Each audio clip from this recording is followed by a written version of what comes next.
Hello, welcome back to Let's Use the C Word. I thought I'd do a little update, having a little bit of a reflection as to where I've kind of got to. Some of the reason for that is, I think what I've noticed is that there is quite a difference between the different treatment stages.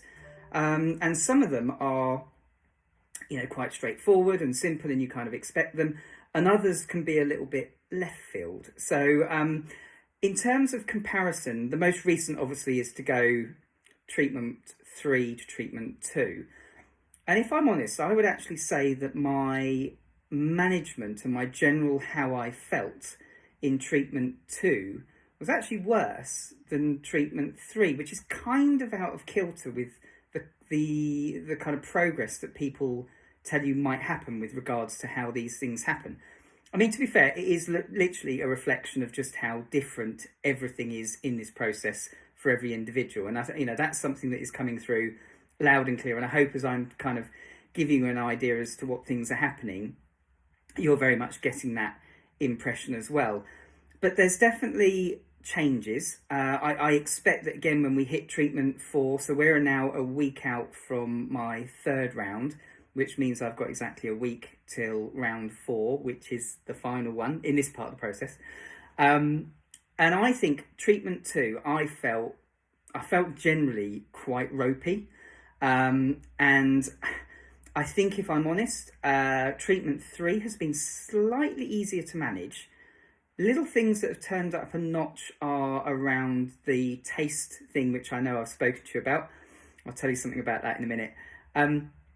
And the tiredness is definitely kind of up to notch. But fortunately, outside of last night, I had a weird one last night where I was awake between 3.5, 4. But outside of that, I've actually been tired but sleeping. So my body's obviously saying you need some rest, and my body's saying brilliant, I'll get some, which is good. On the taste front, so I've drunk tea for probably 36 years of my 46 years of life. Actually, no, I didn't start drinking tea at 10, but for the majority of my life, I've drank tea, and I've never really been a coffee fan. Don't do coffee. It doesn't agree with me, and I don't agree with it. Love the smell of it, just don't like really the kind of taste of it. So for the last few days, it threw me a bit of a swerve ball because I couldn't taste tea. Couldn't taste it. It was horrible. So I thought to myself, right, based on what we're learning around the taste patterns, I thought, well, coffee's quite a strong flavour. Perhaps if I put a sweetener in it, it might also tick the box in terms of my sweet tooth that's kind of working quite well. And so sure enough, for 2 days, I drank coffee for the first time ever. So yeah, that was a bit of a weird one. So there you go. It's a sequence of events that enables you to experience first in life. So there you go. There's a positive spin on it. Fortunately, this morning I'm back on tea, and it seems to taste all right. And the taste buds are starting to just about get back to normal. I've still got a really dry mouth, but broadly speaking, the taste buds appear to be starting to be a little bit normal. So I'm starting to taste a few more bits and pieces around flavours. So hopefully my expectation is, as we hit week 2 from the 3rd round of treatment, I should start to feel a little bit more normal.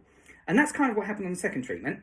But the 2nd treatment, I felt definitely just generally ropier. And I don't think I felt quite so bad in this round.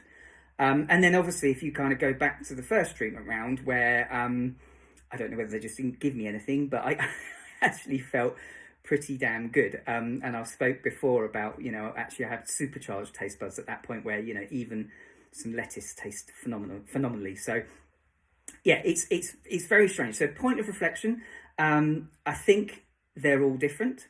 I think they tweak slightly. Round 4, I think, is going to be quite interesting. Another point of reflection is I've had not the best experience in trying to pin down this MRSA issue.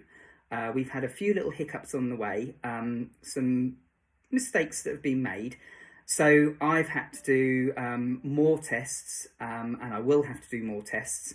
And the main goal of that is to make sure that when I go into surgery, I'm completely clear of it. And the timing is quite critical, because if I can't shake it and it's just kind of on my skin, it's not something I'm suffering from.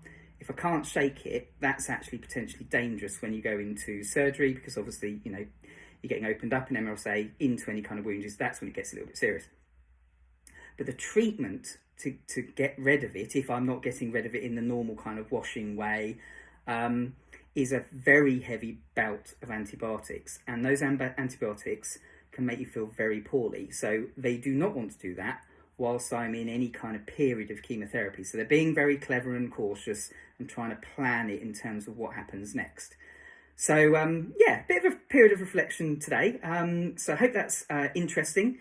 Again, if anybody's got anything they want to ask me, pop it in the comments, let me know. I'll keep you up to speed. I'm hoping kind of go into the weekend feeling a little bit closer to normal, and I shall keep you in the loop.